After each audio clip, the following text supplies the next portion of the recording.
Warning, today's story contains sexuality implied and death outright. It is not recommended for immature listeners of any age. Today's show is brought to you by Audible. Please visit www.audiblepodcast.com/castle for your free audiobook download.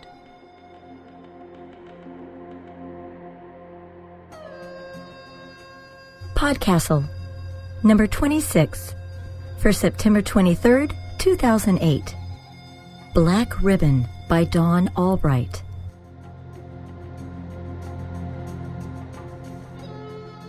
Hello, this is Rachel Swirsky, Podcastle's editor. After Podcastle's episode 14, The Grand Cheat by Hilary Moon Murphy, we had quite a discussion in our forums about the role of prostitutes in fiction. Cerebralith wrote, "How frickin' many escape artist stories are there that involve prostitutes? I mean, seriously, it seems like half. I mean, no disrespect to prostitutes, but do so many stories really need to have one?" The week The Grand Cheat came out, there had been recent episodes about prostitutes from all three Escape Artists podcasts. The editors of the other podcasts and I don't confer about what we're buying and putting out, and we don't always have time to keep up with each other's casts as they're released. So it's as much of a surprise to us as it is to you when all three podcasts put out material on the same subject. But collusion or not, a lot of prostitutes is a lot of prostitutes. Ragtime made a good point in the thread. Jackie Mason once objected to the sex scene in a movie and was told, "But Jackie, sex is very important. Everyone does it." To which he replied, "Everyone drinks soup. Where's the soup scene?" It gets boring to see the same prostitute character over and over again. Prostitutes have a mythology built up around them, so when we think of them as a culture, I think sometimes we're more likely to think of the archetype of prostitute, rather than real people who are sex workers. The prostitute archetype has a heart of gold. She's beautiful but sad, a flower soon to wilt. She appears briefly to be raped or victimized, to create cheap sympathy or condemn a villain. She provides counseling services along with sex, healing our hero with her bottomless sympathy and limpid eyes. The real sex workers I know have sad experiences, but they also, to a person, have really hilarious stories about working in the sex industry.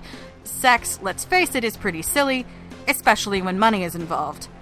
Most importantly, the sex workers I know are fully rounded, interesting people, and not archetypes or cliches. So is Podcastle going to stop running stories about sex workers? Heck no.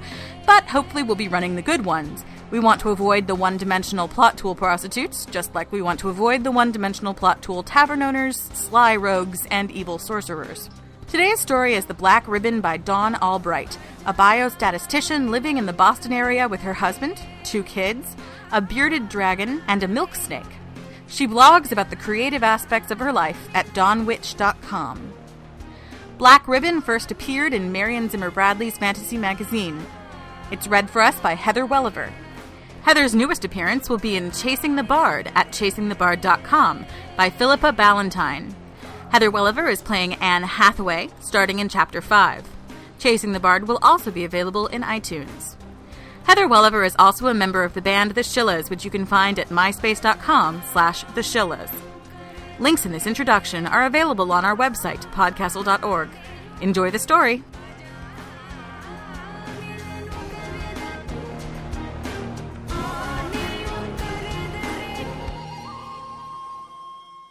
Black Ribbon by Dawn Albright. The woman measured 3 drops of poison into the milk and then poured the milk into the first baby's bottle. She picked up the first baby, the twin wearing the black ribbon. "Hush, sweetheart, hush," she said, as she fed the baby girl the poisoned milk. The baby made a face at first, like she wanted to spit the cloth nipple out, but then she tasted the milk and drank everything in the bowl.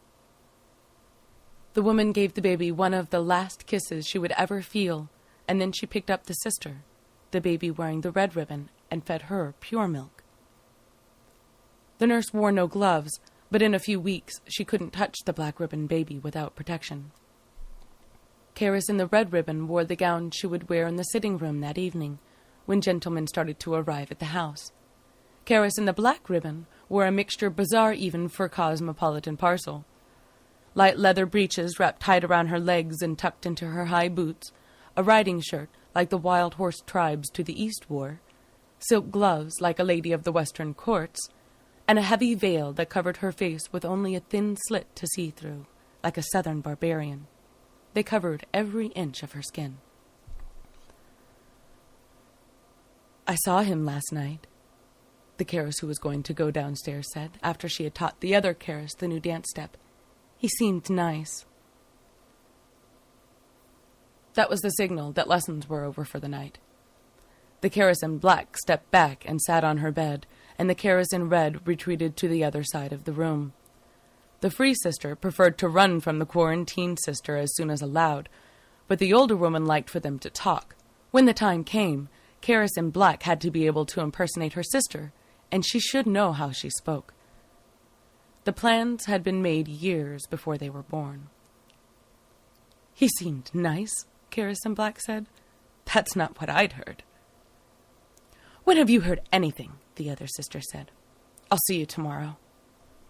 "Why did you pick me and not my sister?" Karis in black asked their nurse Marin one day after Karis in red began to visit with the men in the sitting room. Karis could hear her sister downstairs laughing with all the other women. "Was it because I was older? Did I look prettier or less pretty as a baby? What was it?" "Oh, maybe because you were older, I suppose. We didn't think about it. It had to be one of you. You were the one I picked up." She set the glass down by her bed, a mug filled with a murky wine with an olive tinge to it. She blew the girl a kiss and left the room, locking it after her.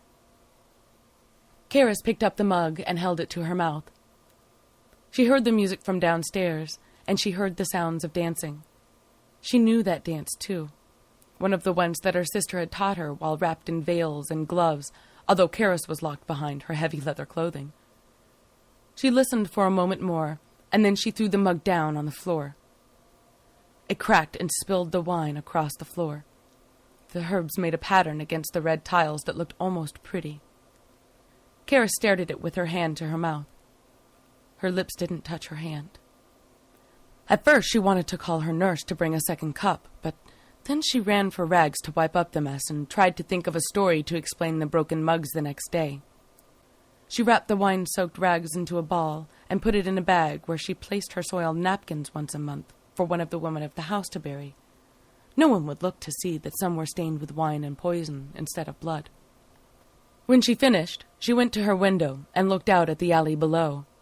Her window faced the back, but she could see lights from windows on other streets, and she could listen to the music and imagine conversations and parties.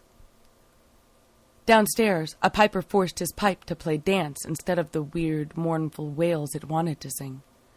The dances came out dangerous, maddening. Karis put her arms around herself and shivered.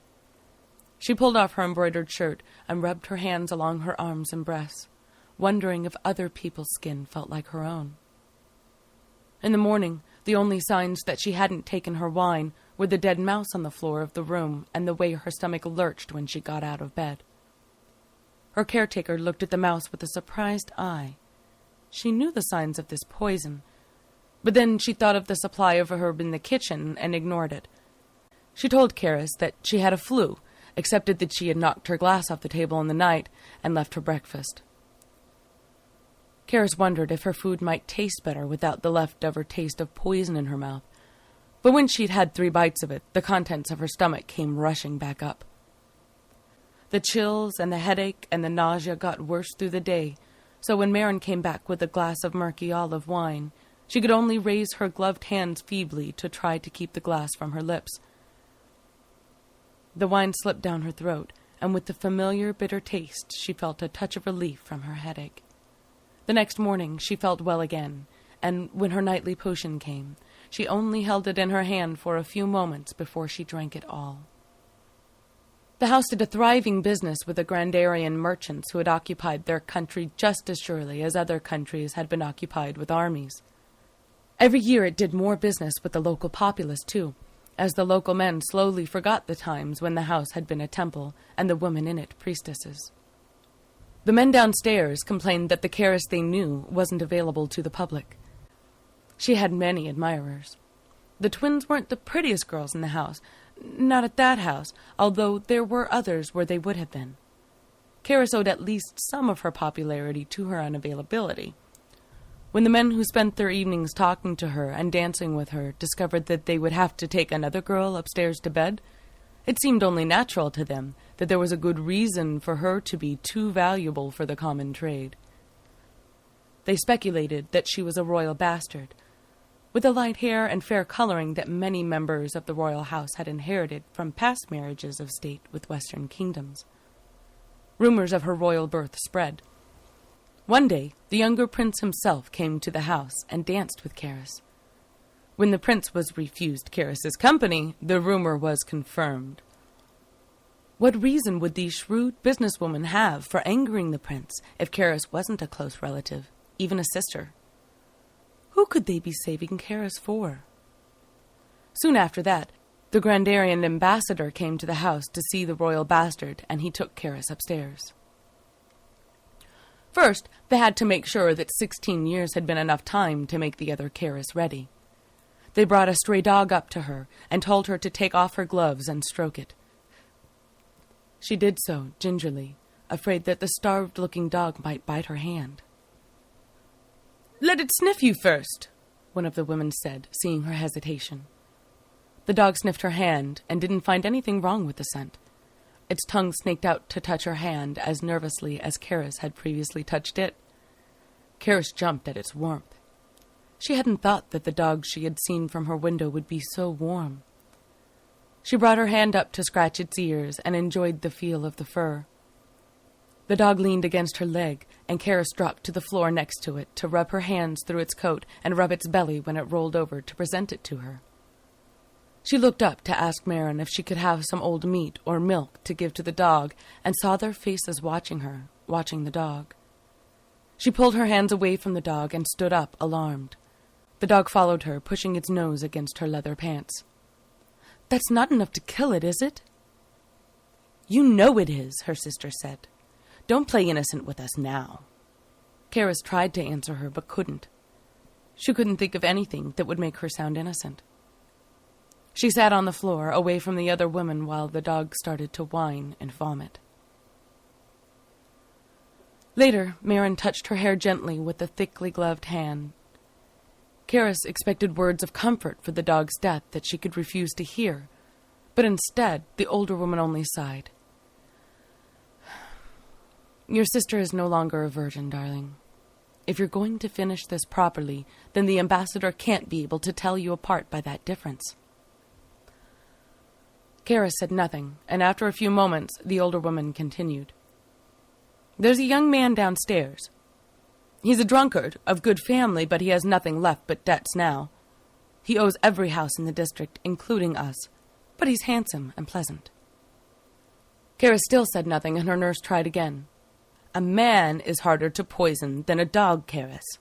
Before we send you to the ambassador, we have to be sure." Finally, the older woman stood up and brushed her skirts off. "I'll send him up. He's a good choice for you, dear. He's quite nice, and no one will miss him." Later, when they dragged him from her bed and threw his body into the river, Marin sat by Karis's bed with tears in her eyes, waiting for the girl to need comfort.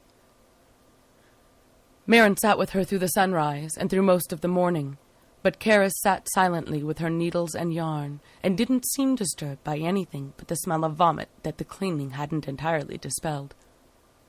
When noon approached, she forced a smile at her caretaker and patted her hand with her glove. Marin smiled back and left her alone. Karis never told her that she felt the death of the dog much more than the death of the young man. The ambassador visited his Karis often.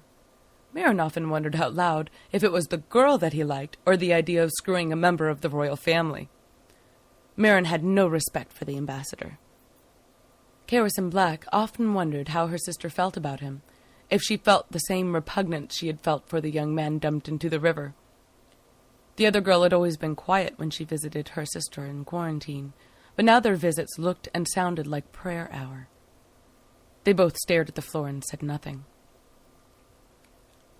"Are you ready for this?" Maren said. The nightly doses of wine were stronger now, and Maren avoided the touch of even Karis's clothes. Karis wore her gowns over and over now, with none of the servants coming to wash them. Karis had to dump her own chamber pot, pouring them out her window onto the back alley and hoping that no cat or dog would investigate. Karis wondered if she would kill the weeds between the stones in the road. Maren herself led Karis out of the building where she had been brought as a baby. She saw the lower rooms for the first time in her life, in passing as she tiptoed down the back stairway. She thought that the artwork and satins couldn't compare to what she had imagined, and felt sad at losing her image of the golds and reds she had long thought belonged there. The smell of garbage and human waste that was unpleasant in her room choked her in the alley. As she slipped out of the house, she could hear her sister laughing again, as she had heard her laugh so many nights. She followed Maren through the back alleys. No one bothered them. Karis didn't know that Maren never left the house without a weapon. This time, Karis was the weapon. Soon enough, they reached the ambassador's quarters. Maren stopped well away from the door. Karis turned to see tears in her eyes. "Goodbye, my baby." The older woman bent forward impulsively, and brushing aside Karis's veil, she kissed the girl on her forehead and ran back down the alley. "Maren, don't!" she gasped, well after the woman was already out of sight. She stared down the alley, even started after her, but she didn't want to see her nurse vomiting in the streets. She stared back at the door. Behind it was the ambassador. Before she had gathered her wits, a servant opened the door. Had Maren rung a bell? Karis couldn't remember. "Lady Karis," the servant said, "I wasn't told His Excellency had sent for you." In that moment, Karis appreciated the wisdom that had led the older sisters to name both twins by the same name. She was too befuddled to answer to a name that wasn't hers. "He didn't... Will he see me? And then she didn't know what else to say. They had had a plan, briefed her on what to say, but it was all destroyed by Maren's last kiss. Something in her face caused the man to pull her inside. "Are you well, lady? I'll tell His Excellency that you want him. Can I bring you something?" Karis saw the look of kindness on his flat brown face, saw his hand steadying on her arm, and she became aware of the sweat coating her skin. "Oh, gods," she thought, "he's touching me." She jerked her arm away and regretted the look that flitted across his face, but she didn't regret it as much as the sweat that threatened to soak through her gown to his hand. "I'll tell him," the man said with the kindness gone from his voice. Karis tried to remember what she was supposed to say. A plot, they had told her. She had come to warn him about a plot. She expected the servant to come back, to bring her to the ambassador. Instead, the ambassador came himself. "Karis, what is this? Do you have good reason to come uninvited to my house?" "It's a festival day," she whispered. "Back in the old times, before we worshipped the true God, this was a festival day in the old temple. The old women are dancing with knives, and they're killing doves in the back rooms." He drew in his breath. "Did they frighten you, dear?" She smiled at her hands. "Maybe I was a little frightened, but there's going to be a great celebration tonight. I thought perhaps you might like to see it." She thought that the maker of laws would very much like to see an illegal ceremony, and the hungry look on his face answered her. He would. "Come along, then," she said. "Why do you wear gloves on such a hot night?" "It's for tonight. I'll take them off later." At the public house, she asked him to wait outside. "I want to make sure they're done in the back room. They won't be happy to see you if they're still sacrificing." Inside the house, she slipped through the house she had lived in all her life and only seen once until she found the staircase that led to her attic. She found her sister brushing her hair in the mirror. "Hello, sister," Karis said and took off her gloves. When her sister was dead, she traded dresses with her, a green silk and a western cut that left her arms and shoulders bare. She hadn't realized how hot she had been in her own enveloping shroud until she took it off. She brushed her hair with her sister's brush before she went downstairs to her ambassador. She had always been able to see that her twin was beautiful. But this was the first night that she felt beautiful herself. She went downstairs to where the ambassador waited, not bothering to hide herself from the other women of the house. She squeezed one woman's shoulder as she passed and kissed another's cheek. She passed through the common room where the music was starting and found the ambassador waiting for her impatiently. She held out one of her bare hands to him. "The festival is just starting. Come on, I want to dance with everyone tonight."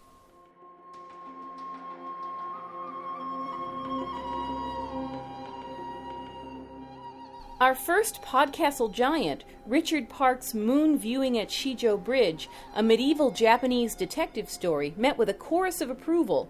On the blog, Travis said, "Awesome! Awesome, awesome, awesome!" And Dave, a.k.a. Nev the Deranged, demanded more Richard Parks. Audita Sum had some trouble keeping track of unfamiliar names, but liked how it all came together in the end. On the board, Roni said, "Awesome, without reservation," and went on to say, "I don't know whether fantasy in general works better at a slightly higher word count, but this story was exactly as long as it needed to be, and it would have been a terrible shame if it had been rejected for breaching some self-imposed limit." Deflective said, "I'd been wondering why we hadn't seen a solid, straightforward fantasy story before now. Now it makes sense. I'm glad we have a forum for them now." Dissenter Rain said, "I found this story to be pretty boring. The first half hour or so was pretty good, but then it turned into dull court politics and the fantasy element completely disappeared." And there was some discussion of whether or not the story was sufficiently fantastic, or if the fantastic elements were strictly necessary. Come on over to forum.escapeartist.info and tell us what you think about Moon Viewing at Shijo Bridge or any other story.